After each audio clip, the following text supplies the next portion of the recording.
This is KUGAN CASSIUS Rifle TV in association with Macklin's Gym Marbella. We're in Bolton here for the Tyson Fury, new unified heavyweight champion of the world, homecoming. With me, I've got someone who's very instrumental in this journey, Mr. Asif Vali. How are you? Mr. Cougs, how you doing? We were in Dusseldorf yesterday. Yeah, I know. This is Team Dusseldorf, you do know. You keep reminding me, because you want the first interview, I know that. But you know, like 80% of the people weren't in Dusseldorf that are here today. Why is that, Asif? I think it was 95%, mate. Correct. Yeah, the 5% that are here, they're the ones that's going to get the interview first. Big up Phil Barnett. Get off the bandwagon. Get off the bandwagon. Well, I was going to say, have you had time to sort of digest it all, but you can't have done because you only got back yesterday at some point? Yeah, well, late last night, due to the flights and everything. Tyson drove back, crazy, but that's what it is. And then He drove back with Paris? Yeah, he drove back with Paris. So he didn't get in till about 2 or 3 in the morning. That's why he's late now. But there's a lot of press here and fans here as well, waiting for him to come through these doors. And he's the new heavyweight unified world champion. So he will have all this. And if when you put out the press conference view, and you'll see how much press there is. It's phenomenal. And it's brilliant. A couple of things I want to obviously talk to you about. Quite notably, obviously, the rematch that was talked about in the post-fight press conference. This is an immediate rematch that Tyson has to have. There's a clause in there, but that'll be up for discussion. Obviously, Mick Hennessy and Peter and Tyson will sit down and review what the situation. But there's also, voluntary defences that he can have as well. So that would have to be okayed by the Klitschko team. That's though. correct. But me personally, I saw the fight again last night, and I think he's done. I don't think he'll come out. If he is going to come out, it's due to the fact of the RTL contract that he's got. And with it being the first fight, then he may show that he will try and have a comeback fight. But I think he's done. You believe that Tyson has retired Wladimir Klitschko? I think so. And don't be surprised. And don't be surprised if that comes out. Because once you reflect on a loss, and he will watch the tapes, Vladimir will watch the tapes, and his team will watch the same. Is there any more they can offer? I don't think so. Let me get this because I'm at the end. Yep. It's a live phone call. We'll come back to you in a moment. Pick that back up. Can you confirm who that was on the phone? That was, it wasn't Tyson, but it was a close friend who's trying to give me an ETA, and they can't because the traffic's really bad. Okay. All right, we'll just carry on with what we were talking about. I mean, if this rematch is to take place, what are the chances of this rematch happening here in England? Well, Tyson is not really bothered where it will be. Will it be here in the UK? Will it be here in Germany? It could be anywhere in the world because he knows he's got him. He's got him in his head, and he knows that Vitaly will be easy. Now you were there. He was asking Vladimir to come out to retirement and fight him. You were in Vitaly. Oh, sorry. You were asking Vitaly to come out to in the dressing room when his hands were being rubbed. I wasn't in there, but I saw your videos afterwards. So he'll fight any of them two. What do you think of them two together? Well, against Tyson? Yeah. Against Tyson and Shaney, I think it'll be brilliant. What about Tyson and John? Tyson and John? Against them two? Forget it. Done deal? Done deal. John will take the pair of them together, I think. Yeah. He's crackers, isn't he? Asif, let me just ask you about this. This morning in some of the national newspapers, some of the tabloids, there was some negative stuff written. I don't know, I spoke to you about it earlier on, you haven't seen it yet yourself, but is there a need for this sort of, after what happened over the weekend, one of the greatest sporting achievements, not just in boxing, but just in sporting terms, of our generation, what Tyson did in Germany? Is there any need to sort of bring him down with these negative stories that have come out this morning?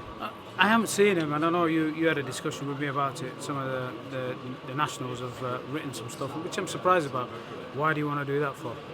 He's come back with the biggest boxing prize which the UK can have, and hold them unified world champion. If you want to write stuff, then make sure A, it's the truth, and B, make sure you get the facts right, because you don't want to write stuff that's wrong, and I haven't seen it yet. And when we have a look at it, it's like anything else. If it's wrong, then they'll get a lawyer's letter. But I mean, just the whole concept of sort of trying to bring down someone's achievement from the weekend, regardless of what they think of him as a person, that's irrelevant.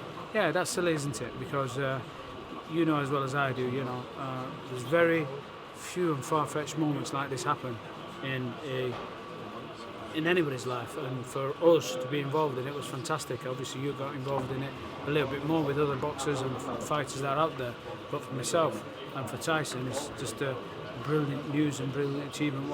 Brilliant what he's achieved now. Why do you want to bring him down? There's no reason to do that. Just because they're national press and they want to sell a few papers. Why didn't they come and do nice stories? Why didn't they come and do the stories when he's in the church and we're together praying together? Why don't you do the stories about the nice stuff when he goes into the schools and sees all the kids? Come and have a look at that side of Tyson Fury. Listen, he has had his mood swings. He had his problems and issues in the past. He was going to pack in boxing before Peter got involved in it, and he'd had enough. So he's worked hard for it, and give him the credit. I just want to point out there are obviously some writers who were in Dusseldorf over the weekend that wrote positive stories, great stories as well. Ron Lewis and people like Steve Bunce as well for the Independent. They all wrote positive stories, so it's not everyone, but there are a few people who weren't there and who don't predominantly get involved in boxing stories, but found it the need obviously to publish their stories. Unless you're a boxing fan and a boxing specialist who can write stories which are accurate or not. Yeah. Thank you, Asif. Go on, mate. Carry on. Yeah, 10 minutes is going to be here. All right. Unless you're a boxing fan, and unless you were there and seeing what was going on, you saw the shenanigans that were going on behind the scenes. You saw the stress levels that they tried to get us to. You saw what they tried to corner us with lots of different things, and they didn't win. Nobody won on that side of things. Klitschko's are control freaks. They control everything from the minute you start negotiating to right to the end when they kick you on after the post-fight press conference. You saw all that. Start to finish, we argued and we made sure we got the advantage for Tyson and Peter. Peter was instrumental in that. Mick Hennessy was instrumental. Behind the scenes, you know, there's my team and Mick's team was absolutely brilliant, and we were winning every little advantage that we could get. We were winning, and that's why when it unfolded from day by day, and it was big news back here. I didn't realise how big it was until I got here. So we know that what we had to do out there, and you have to be out there as press to understand what's going on over there. And the lads, the UK lads that were out there, you know that it was brilliant. You know when you were there, we give you every day an opportunity to write positive pieces, and we give you that. And that's when the great news, and with your help, we got where we needed to get to, because without you, the press guys that are out there, they'll be reading up on that saying, oh, the UK is not happy, the press ain't happy about it. And without you guys, it would have been difficult. So it's a partnership work. All right, listen, Mr. Vali, unless you have anything else to add. Nope, I'm so glad that you were there and James were there and Phil and Ron and all the press guys, Dave Anderson, they were all there, and I really want to bottom of my heart, and I have a good relationship with the press, and I just want to thank you for it. What like that the first time I met you though? You was a horrible little bastard. It's gone the other way around, actually. You was. I remember the first time I met you, waiting to interview Khan, you come up to me and you went to me, excuse me, who are you? I went, well, my name's KUGAN. Don't talk. Stand at the back of the line, sir. It was all right. I apologise for that on camera. Yeah? Listen, things since changed. then, you like my dad, didn't you? There's a lot of love here now. You like my dad? There's a lot of love here now. Yeah. Asif Vali, thanks for doing Tyson TV. Cheers. All right, thank you very much. Right.